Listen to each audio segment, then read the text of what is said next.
Edonia Radio, l'agenda. Dans l'agenda, on part quai de la Georgette à La Rochelle. Entre les 17 et 20 juin prochains, vous pourrez assister à une broderie humaine géante. Cette manifestation s'inscrit dans le cadre des Warming Stripes et de la Journée internationale des frises climatiques, puisqu'en effet, le 20 juin prochain sera peint la nouvelle couleur qui définit le climat, le réchauffement climatique. Avec nous, Emmanuel Piot. Bonjour. Bonjour. Vous faites partie du collectif Warming Stripe d'Istet, qui lui-même, associé à la Grande Collecte, organise cette manifestation Tissons le futur, cette broderie humaine géante. Qu'est-ce que c'est exactement et dans quel but ? Alors donc cette broderie humaine et urbaine géante, c'est un manifeste d'engagement citoyen pour la responsabilité, l'éco-responsabilité et la sobriété.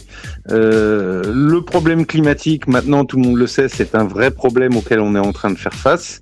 Une des meilleures solutions face à ce problème, c'est de s'unir et de travailler ensemble pour fabriquer un monde plus résilient et un monde plus respectueux de la planète. Et pour ça, nous allons demander à des centaines de petites mains de participer à une broderie géante qui sera installée donc quai de la Georgette devant la frise climatique.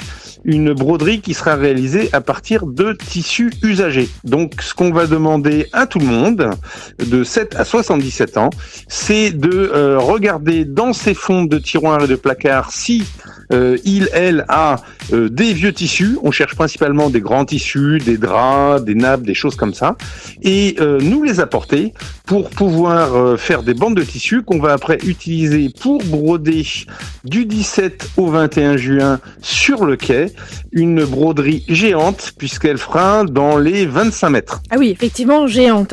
Le tissu, il faut que ça soit du tissu, j'imagine, on est d'accord, hein, qui se déchire facilement, enfin on ramène pas de jean par exemple.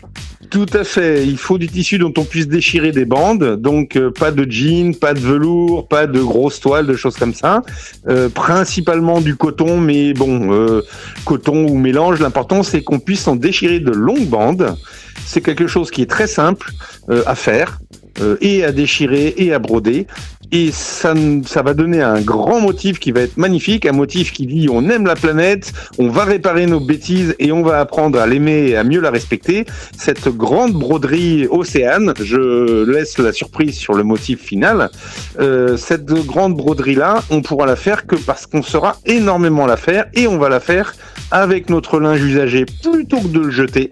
C'est tout un symbole puisque les montagnes de textiles jetés, c'est une pollution actuellement terrible et c'est un très bon symbole de notre problème de gestion des ressources planétaires. Donc là, on va se mettre à beaucoup.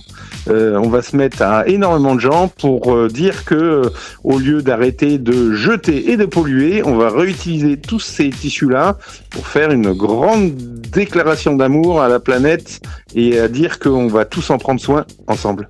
Alors Emmanuel, on n'a pas parlé des couleurs du tissu. Il vous faut des couleurs spécifiques ou n'importe quelle couleur ? Alors, n'importe quelle couleur, sachant qu'on va tout utiliser, mais on a quand même un faible pour les couleurs qui se rapprochent de celles de la frise climatique, à savoir le rouge et le bleu, puisque le motif sera à dominante rouge et bleu, et que en nappe et en linge et en literie, c'est pas forcément ce qu'on a le plus couramment.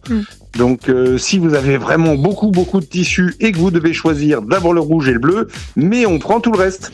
Et ensuite, on va les déposer où ces tissus ? Parce que j'imagine bien qu'il faut que vous les récupériez avant le 17 juin. Alors actuellement, il y a 8 points de dépôt dans La Rochelle. Ok. Donc pour les citer rapidement, il y a les cabanes urbaines cité collaborative. Oui. Il y a la passerelle dans le quartier de Mireuil. Et il y a aussi le centre social, la fabrique du lien social Christiane Faure.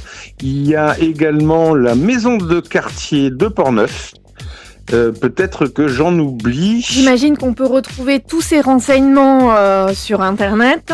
Donc, vous pouvez retrouver ça sur le site de WAOU3A-transition.fr. vous aurez le résumé de toute l'opération, comment récolter du tissu, comment broder avec nous et où le déposer. Ok, et de toute façon, on remettra toutes les infos sur edoniaradio.fr. Écoutez Emmanuel, merci beaucoup. Merci à vous et je rappelle donc qu'on attend vos tissus pour participer à la broderie urbaine géante entre les 17 et 20 juin prochains à La Rochelle. Merci. Edonia Radio.